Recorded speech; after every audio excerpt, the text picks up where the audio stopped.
édition. Bonjour à tous, nous sommes dans une grande édition aujourd'hui où nous allons recevoir ici le président de l'Assemblée nationale. Nous sommes au Palais du Peuple, temple de la démocratie, Obé Minakou, notre invité, qui est en même temps le secrétaire général de la majorité présidentielle.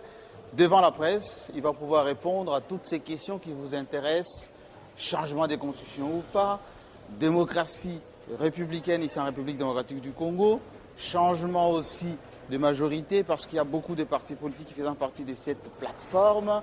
2016, le refoulé de Brazzaville, oui, Obé Minakou va revenir sur toutes ces grandes questions devant la presse congolaise, représentée par les grandes signatures de la République démocratique du Congo. A tout de suite. Invité, Obé Minakou Ndjalandjoko, président de l'Assemblée nationale de la République démocratique du Congo. Alors, qu'est-ce qui vous a déterminé ou motivé à parler maintenant? Après 2 ans et demi, il est clair que ceux qui ont le pouvoir de vouloir et de faire puissent commencer à s'expliquer suffisamment. Le respect de la Constitution de la République démocratique du Congo signifie notamment le respect de sa procédure de révision. Grande édition.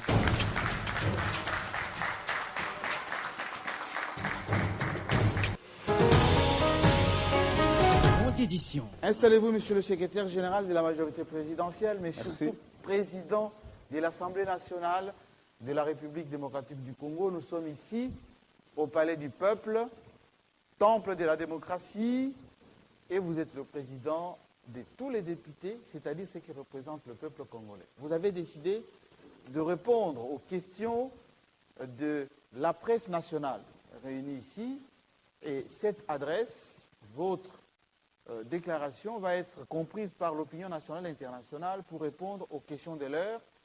Et c'est pour cela que nous sommes ici avec Sonia Mugalou de Digital Congo, Bruno Bolisson, RTGA, Oscar Kabamba de la Radio nationale congolaise et Sylvie Bongo de SMDJJ et Willy Kalinga, le patron de Géopolis. Dans un premier temps, Monsieur le Président, nous vous remercions de nous avoir accordé cette opportunité. Ça faisait très longtemps que vous vous êtes pas exprimé. L'opinion attend toutes ces déclarations pour savoir ce qui s'est fait maintenant, ce qui va se faire prochainement en ce qui concerne la République démocratique du Congo. Merci encore. Merci. Et on aimerait bien, avant que le président parle, qu'on sache un tout petit peu qui est-il à travers ce portrait.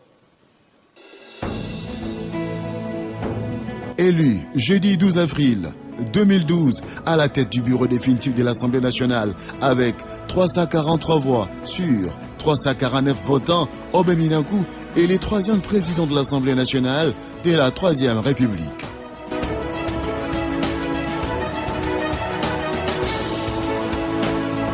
Cet universitaire marié et père des 3 enfants a passé ses premières années professionnelles dans la magistrature avant de s'élancer dans la politique.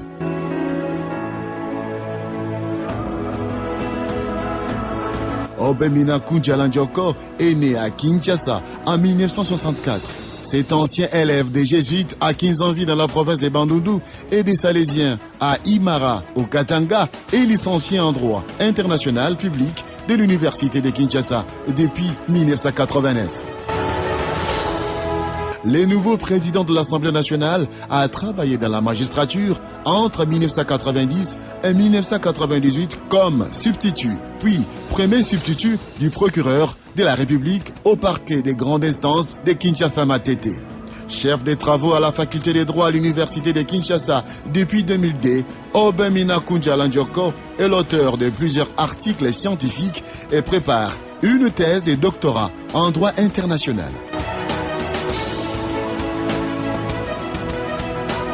Il a commencé en politique comme expert et conseiller dans plusieurs cabinets ministériels en 1998. Il intègre ensuite plusieurs cabinets des conseillers et des directeurs des cabinets du chef de l'État, Joseph Kabila Kabange.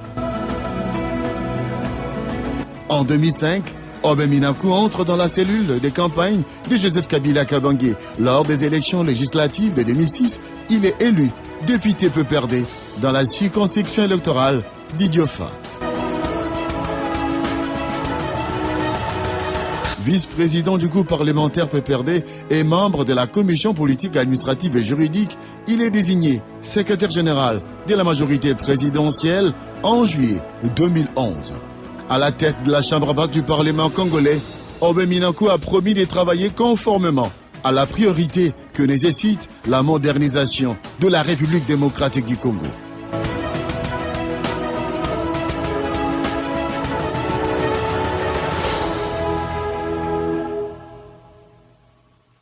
Monsieur le Président, on vient de vous découvrir un tout petit peu sur ces portraits et vous-même, comment vous pouvez vous présenter à nous et à ceux qui nous suivent à travers le monde. Bon, c'est M. Aubin Minakou, marié, père de 3 enfants, président de l'Assemblée nationale de la République démocratique du Congo, secrétaire général de la majorité présidentielle, membre actif du PPRD et de la majorité présidentielle. Je saisis l'occasion pour dire que de par le monde, les présidents de chambres législatives ne s'expriment pas souvent devant la presse. Ils en ont l'occasion lorsqu'ils tiennent des plénières. Tel est le cas aussi en République démocratique du Congo. Mais aujourd'hui, il me semble important, opportun, à propos de pouvoir parler sans tabou sur toutes les questions majeures sur le plan politique de la République démocratique du Congo. Ainsi, si vous avez des questions qui rentrent dans le cadre de mes prérogatives législatives, je vous répondrai en tant que président de l'Assemblée nationale. S'il y a des questions purement politiques, partisanes, je vous donnerai de façon claire le point de vue de la majorité présidentielle parce que l'heure a sonné afin que nous, de la majorité présidentielle, nous puissions nous exprimer, sortir nos stratégies, étant donné que autant l'opposition a le droit de s'organiser pour prendre le pouvoir, autant dans un régime démocratique, la majorité doit suffisamment s'organiser pour conserver le pouvoir. Et nous tenons à conserver le pouvoir, bien évidemment, selon le standard international de toute démocratie. Alors, qu'est-ce qui vous a déterminé ou motivé à parler maintenant? Parler maintenant, puisque nous avons déjà fait un peu plus de 2 ans. Le peuple congolais a accordé le pouvoir de vouloir et de faire au président de la République Joseph Kabila et à sa majorité, c'est-à-dire notamment les députés nationaux, les sénateurs, pour 5 ans. Et après 2 ans et demi, il est clair que ceux qui ont le pouvoir de vouloir et de faire puissent commencer à s'expliquer suffisamment. Ça, c'est des 1. Deuxièmement, depuis un certain temps, la rumeur bat son plein. On raconte parfois n'importe quoi. Et donc, pour contrer la rumeur, il est temps de commencer à exprimer clairement sur la table son point de vue. Merci beaucoup. Et il en sera ainsi dès maintenant pour tous les jours qui viennent. Merci beaucoup, justement, comme vous nous avez accordé de nous exprimer en toute liberté et sans tabou. On va commencer avec Willy Kalengai. Monsieur le Président, Géopolis. Merci de nous accorder cette interview. Heureusement, vous dites que le temps a sonné pour que vous puissiez dire les choses telles qu'elles sont et telles qu'elles apparaissent dans l'opinion. Et vous venez de le dire, la majorité veut conserver le pouvoir. Mais pour conserver le pouvoir dans le format actuel, il faut gagner les élections. Et pour gagner les élections, il faut les organiser. Et pour les organiser, il faut avoir un candidat. Le chef de la majorité, c'est Joseph Kabila aujourd'hui. Selon la Constitution, il ne peut pas se présenter.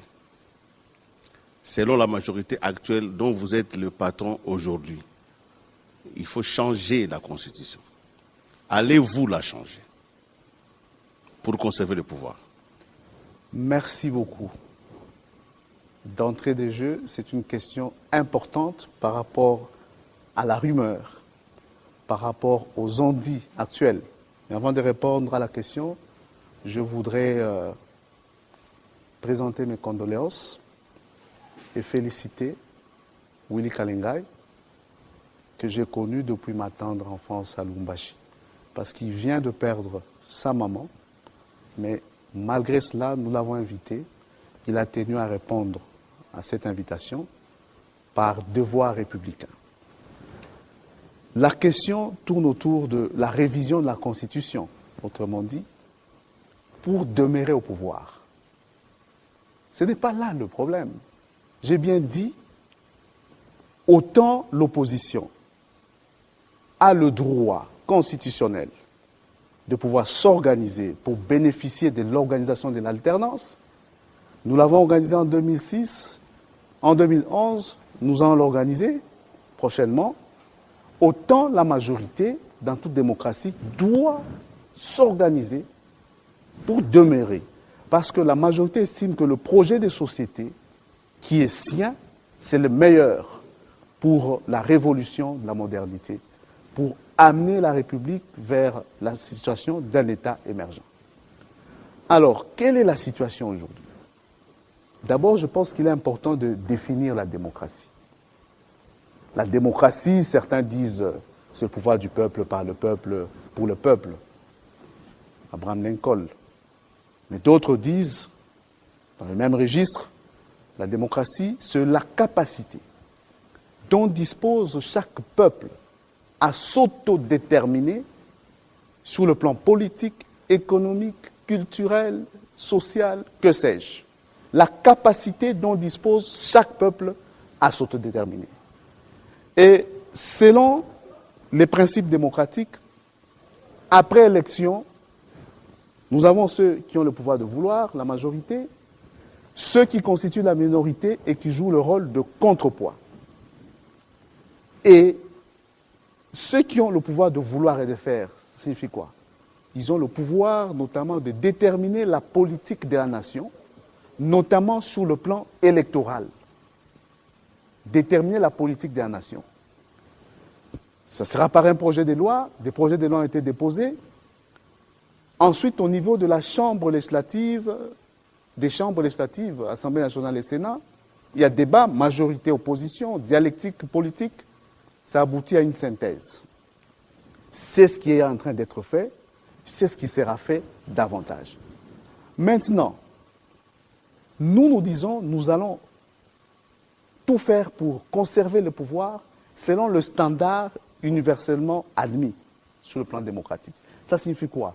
Nous allons conserver le pouvoir par la voie des urnes, comme on l'a fait en 2006 et en 2011. Donc c'est clair, cela signifie autrement.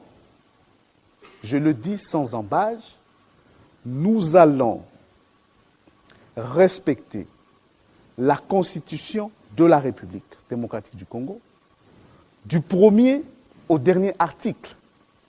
Le respect de la Constitution de la République démocratique du Congo signifie notamment le respect de sa procédure de révision. Parce que la Constitution de la République démocratique du Congo, ce n'est pas seulement l'article 220, c'est notamment l'article 218 sur la révision constitutionnelle. Ça, c'est de 1. Nous allons respecter tout ce que nous ferons, tout acte, tout discours conforme à la ligne tracée par la majorité, par l'autorité morale Joseph Kabila, par le bureau politique, ça sera en conformité avec la Constitution. Mais en même temps, tel est notre point de vue, le détenteur du pouvoir souverain, c'est le peuple. Et donc, pour toute question majeure en rapport avec la Constitution, nous souhaitons que cela se fasse par voie référendaire, par référendum. Pour toute question majeure. Aujourd'hui, demain, après-demain, l'autorité morale, le bureau politique de la majorité se réuniront et tout ce que nous allons considérer comme question majeure nécessitant une modification des lois de la République, le Parlement sera saisi. Nécessitant une révision de la Constitution, nous allons soumettre ces questions à la sanction, soit du Congrès, parce que l'article 218 prévoit cette voie, soit du peuple. Et donc c'est clair, nous tenons à conserver le pouvoir et tout acte que nous allons poser, c'est en conformité avec la Constitution. Et j'aimerais conclure sur cette question en disant que j'entends dire de temps en temps, ne touche pas à ma Constitution ou ne touche pas à ma Constitution, mais je crois que c'est un discours qui viole la Constitution. Parce que la Constitution elle-même dit, vous pouvez me toucher, mais en respectant l'article 218. Mais pourquoi vous viendrez manipuler la population en disant ne touche pas à la Constitution? Pas du tout. Alors terminez Willy Kalengai parce qu'il faut qu'on équilibre la voix. Oui. Vous avez été clair et je crois que vous n'avez pas mâché vos mots. Alors, que dites-vous maintenant de cette pression internationale dont les États-Unis sont la tête de pont? Les Américains ne le cachent pas. Ils le disent. John Kerry est arrivé ici et récemment le président Obama a même fait de la RDC une question d'urgence. En clair, on demande au Congo de ne pas changer les règles du jeu pour 2016. Que répondez-vous à ce qui apparaît comme une pression internationale face à ce que vous avez défini comme pouvoir d'autodétermination par rapport à un peuple? Qu'est-ce que vous dites de cela? D'abord, j'aimerais dire que le Congo, la République démocratique du Congo, est un pays d'ouverture, à vocation tout au moins de puissance régionale. 9 États limitrophes, ce n'est pas donné à n'importe quelle nation. C'est un point stratégique de notre planète. 1885, on déclare la liberté de navigation sur le fleuve Congo, la liberté de commerce sur le fleuve Congo. Nous sommes une grande nation stratégique sur le plan international, notamment de par nos richesses, nos ressources. Donc, cela va de soi que les puissances, certaines nations, puissent s'intéresser à nous. Mais il appartient à nous, Congolais, de savoir, nous devons savoir nous définir tout en ayant des passerelles avec ces puissances. Donc il est tout à fait normal que les puissances puissent émettre des avis, des conseils par rapport au Congo. L'essentiel pour le Congo aujourd'hui, c'est quoi? Nous avons opté pour la démocratie électorale et c'est une très bonne chose, il n'y a pas d'autre voie. Mais en même temps, nous devons savoir conjuguer cette démocratie électorale avec l'impérieuse nécessité impérative, excusez la tautologie, de pouvoir sauvegarder nos 2 345 000 km², de pouvoir sauvegarder l'unité nationale, asseoir une réelle stabilité institutionnelle. Parce qu'il ne faudrait pas que le chantre de l'émiettement du Congo, par la voie des Kalachnikov et autres, ils ont échoué, puisse profiter d'une passion post-électorale pour atteindre le même but. Voilà pourquoi il nous faut conjuguer tous ces efforts ensemble, notamment avec les partenaires étrangers. Et donc les conseils des partenaires étrangers, nous les recevons, mais en sachant que la démocratie, c'est la capacité pour chaque peuple de s'autodéterminer. Et le processus d'autodétermination, nous l'avons enclenché dernièrement, notamment à travers les concertations nationales, qui ont prescrit quoi de façon résumée? Par rapport au processus électoral, etc., les concertations nationales ont prescrit notamment l'organisation du recensement pour éviter tout débat inutile sur les fichiers électoraux. Les concertations nationales ont rappelé le pouvoir dont dispose le peuple par rapport à la Constitution. C'est des recommandations qui sont notre majorité et opposition, que nous devons construire davantage pour accoucher de quelque chose de fondamental qui sauvegardera et la nécessité des élections et la nécessité de l'unité nationale. Merci, Monsieur le Président, mais il faudra que vous synthétisez un tout petit peu pour nous permettre, surtout à ceux qui nous suivent, de mieux cerner votre pensée. L'intervention de M. Kalengai a été plus que pertinente parce que c'est l'article qui intéresse les gens. Sonia Mugalou, 2 questions. J'ai bien peur de ne pas quitter ce champ. Je voudrais vraiment que, Monsieur le Président, vous soyez très clair par rapport à ce que vous avez appelé vous-même la rumeur, mais je crois que c'est une crainte de la population qui voit en vous, majorité, le désir de vouloir ramener Joseph Kabila Kabange à la tête du pays en 2016. Je sais qu'on peut vous accorder le bénéfice de doute en vous suivant. On sent que vous voulez respecter la Constitution. Est-ce que vous pouvez me le confirmer? Je peux être rassuré que Joseph Kabila ne sera pas représenté. Donc vous allez respecter le mandat du chef de l'État. Et puis, on vous accuse de déstabiliser complètement l'opposition. Aujourd'hui, l'opposition n'existe presque plus en République démocratique du Congo. C'est pas moi qui le dis, c'est la crainte de la population, encore une fois. On voit certains s'organiser, mais on dit qu'il y a beaucoup de fuites dans l'opposition parce que vous êtes très fort en pêche. Vous qui? Vous, la majorité, vous savez vraiment pêcher dans l'opposition et prendre pour votre compte la plupart de ceux qu'on considérait hier comme opposants qui de plus en plus rallient à vous. Merci. Joseph Kabila, président de la République, chef de l'État, a été élu en 2011, n'est-ce pas? Il est en plein mandat, en train de se battre pour trouver les moyens financiers, les dispatcher correctement et aider le peuple congolais à aller de l'avant, notamment à travers ce que nous avons vécu il y a à peine quelques heures, le parc agricole de Bukangalozo. Au-delà de ce parc dans la province du Kwango, il souhaite, il veut et il s'est décidé à étendre ces parcs sur toute l'étendue de la République, toutes les provinces de la République. Il est en train d'exercer son mandat. Il n'a même pas encore consommé 60% de son mandat. Et donc pour nous de la majorité, ce n'est pas le moment de commencer à poser des questions sur le futur candidat.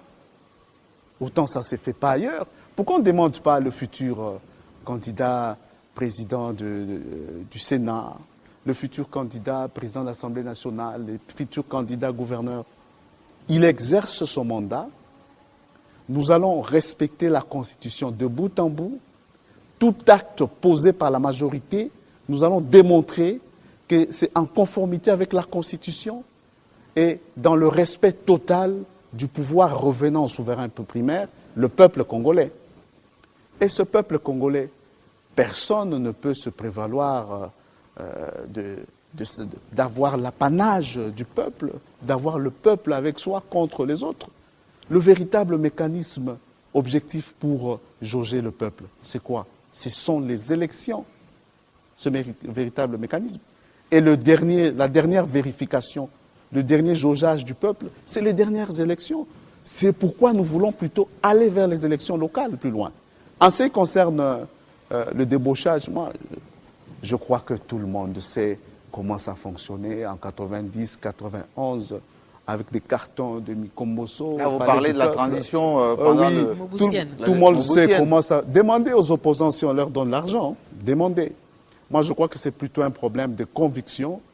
Si vous avez quelques opposants qui ont pris des décisions, soit de démission de tel ou tel poste au sein de l'opposition, c'est peut-être par conviction face à une dynamique qu'ils estiment républicaine, tout simplement. Est-ce que vous vous sentez en danger par rapport à cette opposition pour 2016? Sentez-vous cette possibilité d'être déboulonné du trône en 2016 avec l'opposition que nous avons actuellement? La majorité, sous le leadership du président de la République, Joseph Kabila, a instauré et cristallisé même la démocratie, les élections. Et donc, pour nous, l'essentiel, c'est d'organiser les élections à échéance prescrite par la Constitution et par la loi. Le reste, nous sommes suffisamment organisés. Et vous verrez les jours à venir. Notre projet de société, nous pensons que c'est le meilleur. Et donc, nous n'avons aucune raison de craindre l'opposition.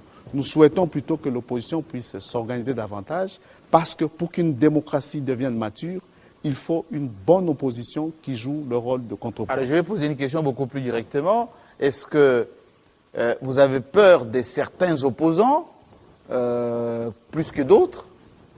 Etienne Tshisekedi, Vital Kamerhe, Moïse Kongolo, parce qu'ils viennent de se mettre ensemble, de la diaspora comprise. Est-ce que, quand je vais peut-être emboîter la question de Sonia Mugalou, est-ce que vous avez peur d'une coalition de circonstances ou pas des opposants par rapport à 2016? La majorité présidentielle n'a pas du tout peur de l'opposition. Ce qu'elle cherche aujourd'hui, c'est affiner davantage sa propre cohésion. Et vous verrez les jours à venir. Pour le reste, si l'opposition s'est réellement réunifiée, Dieu soit loué. Dieu soit loué. Comment Dieu soit loué? On verra bien les jours qui suivent. Mais c'est bon que l'opposition puisse s'organiser. Peut-être une dernière, si l'opposition, Dieu soit loué pour l'opposition, mais qu'est-ce que vous pensez quand même de la position de la Synco par rapport à la révision de la Constitution? Aujourd'hui, la Synco est en train de geler, vous ne savez pas trop bouger par rapport à cette révision. Mais qu'est-ce que la Synco a dit effectivement par rapport à la Constitution? Parce que la rumeur raconte beaucoup de choses. Mais qu'est-ce que la Synco a dit? Voilà, je me pose cette question. Je n'ai pas le droit de vous poser des questions, mais je ne sais pas ce que la Synco a dit. Si les gens Voilà, disent- si la Synco estime qu'on ne peut pas réviser la Constitution, il est clair que ma réponse, je vous l'ai déjà donnée, c'est une attitude contraire à l'esprit et à la lettre de la Constitution. Donc la Synco viole la Constitution. Bon, cette affaire de qui viole la Constitution, moi, j'aime pas entrer tellement dans cette formulation-là. C'est une attitude contraire à l'esprit et la lettre de la Constitution. Puisque la Constitution, toute Constitution est révisable. Les détenteurs du pouvoir souverain, je l'ai dit plus d'une fois, c'est le peuple. Ce n'est ni nous, ni la Synco. Oscar Kabamba, pardon. La RTNC. Ok. Le chef de l'État est tout le monde blessé et l'autorité morale de la majorité présidentielle. Et en tant que tel, vous avez suivi comme nous depuis hier soir et ce matin également que quelques partis de l'opposition chercheraient quelques partis de l'opposition avaient écrit au secrétaire général de l'ONU pour qu'il soit déféré devant la CPI. Comment avez-vous analysé cette situation? Oui, merci. Si vous permettez, en une minute, je voudrais toujours dire, concernant la question précédente, Oui. vous vous souviendrez, faites des petites recherches, vous allez le constater, que tout juste après l'approbation de la Constitution actuelle par le peuple congolais, à la suite des référendums, l'Église s'était réunie, notre Église, l'Église catholique, et avait estimé que cette Constitution portait plusieurs incohérences qu'il fallait corriger. Et donc aujourd'hui, nous avons des raisons de nous poser la question, ces incohérences-là, se sont-elles transformées en cohérence? Voilà.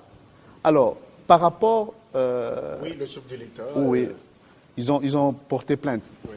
Bon, j'ai aussi suivi cette question. Je crois que l'essentiel aujourd'hui, franchement, à la suite de la dynamique concertation nationale, et le président de la République tient à cette dynamique, il va la mener jusqu'au bout.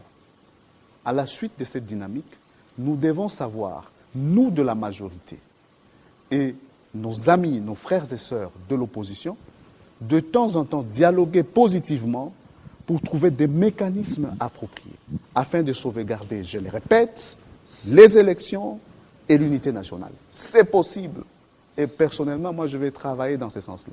Le reste, saisir le président américain pour qu'il puisse attraire notre président de la République, élu devant la Cour pénale internationale, moi, ça me fait sourire, parce que ça signifie d'abord méconnaître les procédures de la Cour pénale internationale. Ça signifie agir sous la passion, sans avoir bien répertorié les éléments constitutifs des crimes qui sont de la compétence de la Cour pénale internationale. Ils ont ajouté, excusez-moi, notamment la gestion du dossier BDK Bundu de Congo, ainsi que de la corruption généralisée. Bon, le dossier BDK, laissez nos frères et sœurs du Bas-Congo tranquilles, parce qu'ils exercent librement leur souveraineté quand il s'agit du vote, contre les uns et les autres. Le dossier BDK, vous vous souviendrez avec moi qu'il y a eu un vieil homme de 84 ans, c'était moi, si je ne sais plus si c'était une femme, qui avait été assassinée, découpée et brûlée. Il y a eu des cas d'assassinat et autres. La justice congolaise a agi, a condamné. Certains ont été amnistiés et sont sortis de la prison. Ceux qui ont été condamnés pour assassinat, évidemment, ça va en dehors de de l'amnistie telle que adoptée par l'Assemblée nationale et le Sénat. Et donc, il y a eu un dossier judiciaire de la République conclu. Et aujourd'hui, vous allez comme ça demander au président de la République des États-Unis, qui a beaucoup à faire pour l'équilibre sécuritaire, notamment sur le plan international, de pouvoir attraire Joseph Kabila devant la Cour pénale et ça l'a raté. Voilà. Mais justement, quand on veut parler en lingala, Sylvie Bongo va poser sa question tout à l'heure. Avant que cela se fasse, Bruno Bolisson va poser la sienne. J'aimerais quand même pour la transition vous demander, vous, Obé Minaku, vous êtes coprésident, vous avez été coprésident avec Léon Kengo-Wadondo des concertations nationales. Ouais. Est-ce que la manière dont les opposants aujourd'hui, auxquels vous avez promis d'entrer dans ce gouvernement de cohésion, s'agitent maintenant, ce n'est pas l'impatience des promesses, notamment que le coprésident Kengo-Wadondo leur avait faites. Voilà, ils sont impatients et qu'ils n'arrivent pas maintenant à accéder. Et vous êtes bien parce que vous avez vos postes et ils n'en ont pas. Ce n'est pas là la question. Bon, probablement certains. Je dirais qu'aujourd'hui, il est plutôt question de la Sanga Bonganga et les autres. Oui, il est plutôt question de la mise en œuvre des recommandations des concertations nationales qui concernent notamment le gouvernement de cohésion nationale. Et le président de la République, apprenant à respecter son pouvoir souverain, discrétionnaire, le président de la République a dit qu'il y a point de précipitation, avec méthode, nous arriverons à un gouvernement de cohésion nationale. Mais c'est une méthode qui dure, hein, ça dure trop longtemps. Pour le reste, la situation du Congo est tellement complexe, tellement atypique, que pour un président de la République, au sortir d'une guerre, après une réussite inattendue des concertations nationales, il doit savoir prendre son temps, afin que la suite puisse être dans l'intérêt de la République, tant sur le plan sécuritaire, politique que social. Alors, voilà. Oscar Aveille, pour compléter sa question, oui. Monsieur le Président, est-ce que vous n'avez pas l'impression que la cohésion nationale tant recherchée est en train de s'éloigner? Et aujourd'hui, 7 mois après la tenue des concertations nationales, alors il y a une frange de l'opposition qui sollicite ou qui demande la tenue d'autres concertations. Le vrai dialogue. Voilà, le vrai dialogue, d'autres concertations beaucoup plus inclusives. Caméré, IDPS et les autres. Nous avons organisé les concertations nationales. Il y a eu plusieurs concessions réciproques. Majorité, opposition. Rassurez-vous, ce n'était pas toujours si évident, les débats, tant entre Kengo et moi-même, qu'entre les délégués de la majorité de l'opposition, qu'au niveau de la plénière. Aujourd'hui, il est question de mettre en œuvre ces 769 recommandations, parmi lesquelles nous avons tiré 100 recommandations prioritaires. Mais l'esprit des concertations nationales, à mon avis, à mon humble avis, est tel que nous devons poursuivre, bien évidemment, la dialectique avec toutes les composantes de la patrie qui rentrent dans le schéma républicain. C'est-à-dire pas un coup de pied sur les concertations nationales, mais avec cette dynamique des concertations nationales. Autrement dit, ceux qui n'ont pas été aux concertations pourront participer à ce gouvernement de cohésion. Vous savez que le pouvoir du président est souverain en la matière. Le gouvernement de cohésion nationale, c'est une des recommandations des concertations. Ça concerne les concertateurs. Reste souverain. Et ça, il ne faut pas du tout émettre la moindre réserve à ce sujet. Mais je voudrais ajouter un petit élément rapidement. Le comité de suivi des concertations nationales qui a été mis en place par le président de la République, l'une des dispositions de cette ordonnance est claire. Chaque année, les comités de suivi doivent organiser une sorte de dialogue entre les composantes de la nation pour évaluer la mise en œuvre. Voilà encore une occasion de dialoguer entre toutes les composantes de la nation. Donc vous demandez aux caméras d'attendre l'occasion de ce dialogue annuel éventuel. Ce n'est pas une question d'entrer maintenant au gouvernement ou pas. Oui. Encore que cela revient au président de la République, sa compétence comme chef d'État. C'est une question de mise en œuvre des recommandations, des concertations nationales. Bien évidemment, on est en politique. En politique, tout est dynamique. Merci. Bruno Bolisson, RTGA. Obé Minaku, vous présidez aujourd'hui l'Assemblée nationale qui doit valider après débat les projets de calendrier électoral déposés par la Commission nationale électorale indépendante pour la poursuite de l'organisation du scrutin en 2015 et en 2016. Les gens attendaient qu'il y ait une session extraordinaire après la session ordinaire de mars pour qu'il y ait débat autour de toutes ces propositions déposées par la CENI.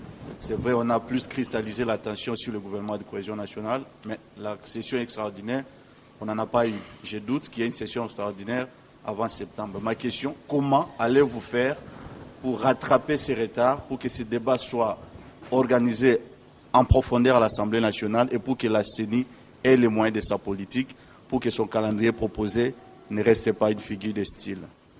Merci beaucoup. D'abord, j'aimerais préciser que la CENI est une structure indépendante d'appui à la démocratie qui devait être mise en place par le biais de l'Assemblée nationale. Structure indépendante qui comprend les représentants de la majorité de l'opposition et de la société civile. Nous n'avons pas, nous, pouvoir législatif, ni le pouvoir judiciaire, ni le président de la République. Personne n'a le pouvoir de corriger, de sanctionner un calendrier électoral proposé par la CENI. La CENI a plutôt le devoir de nous consulter. Et à mon avis, M. Abbé Malou Malou le fait si bien. Si bien, je n'en ai pas vu d'autres le faire depuis 1990. Il le fait si bien. Il a le devoir de nous consulter en amont et de suivre les conseils de la population et des institutions. Donc, le calendrier électoral, les hypothèses telles que présentées par la CENI à l'Assemblée nationale, n'attendent pas une sanction de la plénière de l'Assemblée nationale. Nous aurons un débat, nous allons émettre des avis, quitte à la CENI, organe indépendant, de pouvoir s'assumer. Et vous C'est comptez important. toujours, je ne vous coupe pas, le Alors, président. oui. Je ne vous coupe pas, mais je vais quand même préciser, en vous écoutant, on a l'impression que vous faites toujours et encore confiance à Malou Malou, président de la CENI, alors que Martin Fayoulou avait initié une pétition, alors que la SENCO elle-même est en train de contester, alors que l'IDPS, qui n'a été ni aux concertations, ni envoyé son représentant à la CENI, veut pas non plus de Malou Malou. Alors, expliquez-nous un peu la confiance que vous, majorité présidentielle, vous faites à Malou Malou. C'est une confiance institutionnelle d'abord, au-delà d'une confiance à titre personnel, parce que je connais M. l'abbé Malou Malou. C'est une institution qu'on a mise en place d'appui à la démocratie, en respectant la Constitution, et donc ils doivent bénéficier au moins d'une présomption de confiance. Maintenant, par rapport au travail qu'ils ont fait, je n'ai pas de critiques. Parce que d'ailleurs, à l'Assemblée nationale, ils nous ont déposé des hypothèses parce qu'ils étaient soft dans leur démarche. Ils nous ont dit que pour que ça aille vite, puisqu'il y a des problèmes de contraintes budgétaires, etc., si nous pouvons imaginer le suffrage universel indirect pour les députés provinciaux. Nous, de la majorité, nous sommes d'accord. Et voilà, donc nous faisons pleinement confiance à la CENI. À M. l'abbé Malou. À moins que Bruno ait à compléter, il faut qu'on passe quand même en Lingala parce qu'on est suivi quasiment. Non, mais il faut dire que le président était en train de toucher le fond de la question. Alors qu'il touche le fond. Avant que je pose la deuxième question, Oui. comment rattraper ces retards parce que l'Assemblée nationale a justement des options à lever pour permettre à la CENI de... Oui, il y a toujours des passerelles de collaboration interinstitutionnelle. Lorsque nous sommes rendus compte qu'il n'était pas évident d'organiser une session extraordinaire, bien évidemment, nous avons aussi interrogé la CENI. Il me semble que si nous adoptons les lois, notamment la loi portant organisation des élections locales, municipales et urbaines au courant du mois de septembre, il n'y aura point de retard par rapport à l'échéance juin 2015. Ma deuxième question, vous revenez fraîchement du Canada, vous avez pris part à une réunion importante de l'APF. Il y a eu beaucoup de choses qui se sont dites sur cette réunion. On dit que vous avez été hué, vous avez été lynché. Bon, soit. Mais ma question, comment entendez-vous corriger les déficits de communication extérieure et intérieure qui gangrènent nos institutions? On a pensé que les concertations nationales pourraient diluer les déficits de confiance qu'il y a entre les dirigeants des institutions publiques et la diaspora en général, y compris même la communauté internationale, mais ça persiste. Comment allez-vous travailler, non seulement au niveau institutionnel, mais peut-être au niveau de la majorité présidentielle, qui a aujourd'hui des dissensions très importantes, pour corriger cette image-là des institutions auprès de la communauté internationale, auprès de la diaspora, qui reste globalement hostile à ceux qui sont au pouvoir? Oui, d'abord, je dirais que j'ai pris part à la 40e session de l'Assemblée parlementaire de la francophonie en tant que premier vice-président. Tout s'est bien passé. La délégation congolaise dirigée par le sénateur Moutinga, parce que moi je suis membre du bureau, s'est bien comportée. Le message de la République démocratique du Congo a été livré à cette session par une députée, par une dame de l'opposition. Et donc, tout s'est bien passé. Par la suite, conformément à mes habitudes, je suis allé à l'ambassade. Je me suis entretenu pendant 2h30 avec les compatriotes du Canada. Ils ont posé plusieurs questions sur la Constitution, la révision, le processus électoral, la double nationalité. Tout s'est très bien passé. Au lendemain, certains de nos compatriotes, c'est leur droit, ont estimé que c'était trop beau pour la délégation congolaise et qu'il fallait faire quelque chose. Ils sont venus à 7. À 7. Devant l'hôtel où nous étions logés. 3 sont entrés jusqu'au rez-de-chaussée, au niveau des halls. Et je les ai vus distribuer des tracts, c'est des tracts pratiquement, disant que non, nous sommes des députés de la honte, nous violons les femmes congolaises, nous allons adopter une loi portant prolongement du mandat de Joseph Kabila, des termes inouïs. Ils n'étaient que 3, je me suis dit, je vais vers eux. Je suis allé vers eux, j'ai dit, donnez-moi aussi votre papier. C'est ça la démocratie. Tétanisé, ils m'ont remis gentiment le papier et je suis rentré dans la salle. Tétanisé alors. C'est seulement après que j'ai appris des trucs sur les nets, mais nous en savons quelque chose. Et donc, l'essentiel, c'est la deuxième partie de votre question. Je crois que c'est un problème structurel, lié même à notre comportement culturel, nous les Congolais. Nous pensons généralement que nous sommes grands, une grande nation. C'est vrai, nous sommes grands, une grande nation. Il ne faut pas toujours donner des explications, ça va de soi. Mais sur le plan structurel, nous devons nous réorganiser. C'est les fondamentaux. Il faut que la diplomatie fonctionne. Diplomatie fonctionnant signifie quoi? Tout ce qui se passe dans nos institutions, nos ambassadeurs doivent en être informés au moins 24 heures après et relayer, tout simplement. Et voilà, moi je crois que les solutions sont plutôt structurelles, ainsi qu'au niveau des partis politiques. Et puis c'est un problème d'éthique républicaine aussi, de la part et des opérateurs politiques de la majorité. Merci, monsieur le et ceux de l'opposition. Mais enfin, il n'y a pas de crise au sein de la majorité. Hein. Vous verrez les jours qui suivent, il n'y a pas de crise. Des guerres fratricides. Bon, c'est des politiques. C'est des politiques. Il y a les ambitions derrière le chef de l'État, mais aussi les ambitions de chaque parti politique que nous canalisons. Et vous verrez les jours qui suivent que la majorité, elle est très forte. Ça veut dire que le secrétaire général de la majorité présidentielle gère bien ses militants parce que quelquefois, il y a des leaders au sein de votre majorité parfois qui ont des déclarations contradictoires. On ne va pas entrer dans le détail. Mais j'aimerais bien quand même, vous avez beaucoup parlé en français, que Sylvie Bongo, quelques questions en lingala, hein, matondi mwana mboka obemina kona libako pesi biso kasi motuna ya mbo ezali ete lobi botuti tolo parc agro-industriel à Bukangalonzo ezwi bino bongo mbula zomi na misato po bosala parc wana kasi bozali na bozana ba projet ya kosala yango na ba province nyonso na oka ke lobi province ya Kwango seke na motuna okotanga déjà après découpage ndenge kozala ceux qui parc wana ezwi bino 13 ans et sengel ba pe abino 100 ans pretonda na mboka mobimba faut combien de mandats po tata mokonzi atia ba parc wana partout po o ezwi bino 13 ans. Oui, que merci pour la question. Oui, que parc agro-industriel ya Bukangalonzo évolué sa Kinshasa mobimba. Tanga mikanda na bien komona kin mobimba yoza sans problème côté ndunda ba soso même des autres benga on soso Bukangalonzo zo nini. Et aucun de tina Kasai. Ça c'est sûr. Le projet na ils ont senga que à la longue exportation ezala. Deuxièmement, Léopold II azwaka bambula boni po atonga Congo. Mobutu asala bambula boni po atonga ba parc agro industriel dans la province nyonso ya Congo.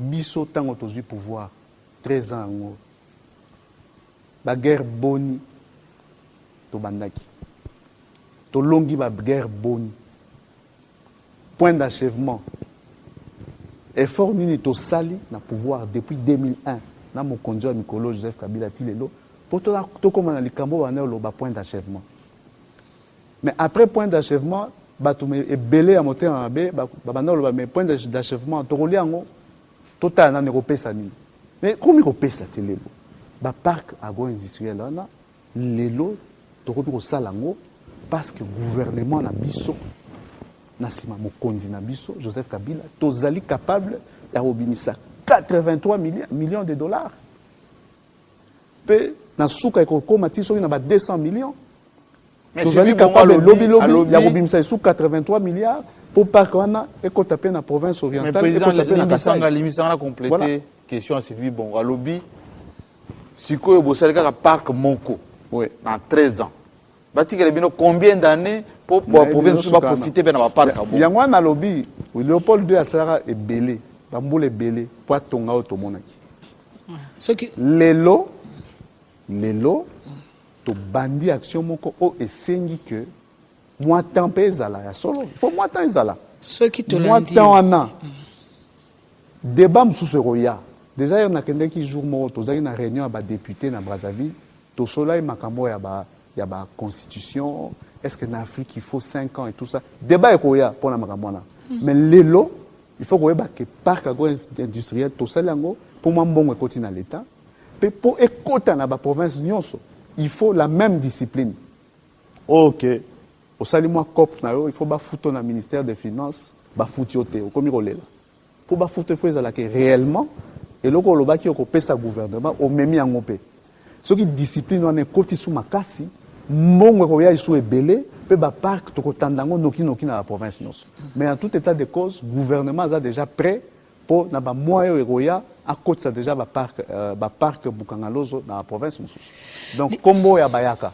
bukangalozo ekoma kombo ya bakongolais tout kala mingi te likambo te mwana mboka obembi nako oza moko ya bakolaborateur oyo bazali nzinga chef de l'état na kanisi elekaka mokolo moko te sans ke bosola seke maloba no eza na motuya eske na maloba ndenge ozososola wana ezopesa bato bakobanga epesa bango raison te parce que olobi te fo botonga donc kotonga eza synonyme ya kowumela eske bato oyo bazolanda biso lelo bayebake élection na 2016 ezali te Kabila kolonga na 2016 ezali te po bosi bosola ki on pe na Brazzaville pamba te ali à peu près na 7 ou 8 pays au bakozala normalement na élection na ba moment wana est-ce que ezali sanga banganga te iska bokende kokuta il faut oyeba que soke na Kingasani ke Maluku ke Kitambo ke Kasongolundo ke Kasumbalesa ozwi mama moko boye azoteka to aza na zamba bilanga tout ça otuni olingi nini biso badéputé tosalaka mosala mama na koloba nalingi masangu na nga manyoko na nga nakoka koteka yango donc il faut banzela olingi nini mwana na nga atanga mpe classe akoma neti yo député olingi nini soki nazobela mwa hôpital ezala pembeni peuple eloko azotala yango wana olingi nini moyibi ezala mpenza te bayiba mbongo na biso te siko biso bapoliticien baintellectuel tozotala qu'est-ce qu'il faut bainstitution ya ndenge nini mpo tobongisa peuple bolamu ya peuple tokolisa mboka na biso wana eza makambo ya baintellectuel bapoliticien mais ndenge toza lelo biso na majorité tolobi ke tokotisa démocratie na mboka te démocratie ngi koloba ke opposition akosala tout manduki te mobulu te kozokisa te po jour ya élection peuple apona ye biso pe majorité na démocratie tokanga na mboko te tozoluka ke biso pe peuple akonfirme biso lisusu po toyebi ke oyo toza nango na mutu eza mpona bolamu ya peuple c'est là le problème mais naloba nanu question moko parce que na Brazzaville pe bazolanda biso na Lingala na Poto bazolanda biso na Lingala pona nini bino député, bino ba politicien, bino ba konzi ya Congo, bazo nyokola bandeko na biso na Brazzaville, bazo benga na bango, bino ba fandi kabina na sasawa, na bakiti na bino ba konzi bozo lia bien, botiki ba peuple congolais ka bongo. Totiki peuple congolais te. Mais côté oyo, to kolisi mingi, o ba benga na lopoto état de droit. Respect des droits fondamentaux. Na droit de l'homme na mokili mobimba balobaka. Soki mutu moko boye, to mboka moko boye, bazo violer ba droit de l'homme, bozana pouvoir ya réciprocité te. Toki ko bebisa te. Parce que c'est droit de l'homme. Mais en même temps, tout ça l'union. Ba ministre na biso bakende ki Congo Brazzaville. Oya Brazza ba ekoto. To yami bango bien, ba sololi bien, bazu ba résolution tout ba décision. Kengo Adondo, président Sénat, akende côté kuna. Beta imasolo. Ngamoko nazala ki côté kuna. To sola imaramango. Côté ba kondina biso respect, to éviter ne ba sololaka. On est taille bisoté. Ba autorité tout likolo ti na niveau assez tout ça li manso po to zala bien étant donné que côté na biso to bi que to za bandeko mais ti lelo les Congolais continuent à être expulsés. Mais pour les bino bozo zongisa te na Angola ba bengani biso na Congo Brazzaville ti lelo ba on continue à expulser ko bengana bandeko na biso. Leçon à Liboso, il faut tout tirer. Mokonzi Mboka Joseph Kabila lobaki yango. Il faut ba Congolais tout ba yeba que tozali na 2 345 000 km². Tozali na 120 millions d'hectares. Ya mabele oyo que ekoki kopesa mbongo so sai bilanga. Bozonga na bino kotoyo. Bosala musala pe bokolesa bana na bino bakotanga. Tozana dynamique ya développement. Ça, c'est la première leçon. La deuxième leçon, na lobela ki yango ba mama wati. Et nayebi ke bazo sala musala ngo. Ba funda mutuka bo ete ngulungulu. Il faut ko zwa ba preuve. Tango ba mutu azwa ka ba preuve contre oya sale mabe, koloba mingi te. Koloba mingi te. Récolter des ba preuve na sima. Wana nde ba dossier à Cour pénale internationale. Yango wanati. C'est pas le dossier contre Joseph Kabila, le dossier solo à la Cour pénale internationale. Merci, vous avez compris, il faut qu'on termine cette émission. Parce que on a passé, merci Sylvie Bongo, on a passé suffisamment du temps, mais on va nous en vouloir si on ne pose pas des questions simples d'actualité. Vous avez beaucoup dénoncé ici radio-trottoir, rumeurs et tout ça, mais il faut quand même nous apaisantir, enfin nous éclairer. Est-ce que Joseph Kabila a 15 milliards de dollars écrits dans Soft, enfin dans Forbes. Est-ce que vous, président de l'Assemblée nationale, vous n'organisez pas des plénières pour permettre aux opposants d'avoir leur porte-parole? Et puis, dernière question, est-ce que vous, personnellement, Obé Minako, parce que vous avez suivi parler économie tout à l'heure, est-ce que vous avez des ambitions d'être Premier ministre à la place de Matata?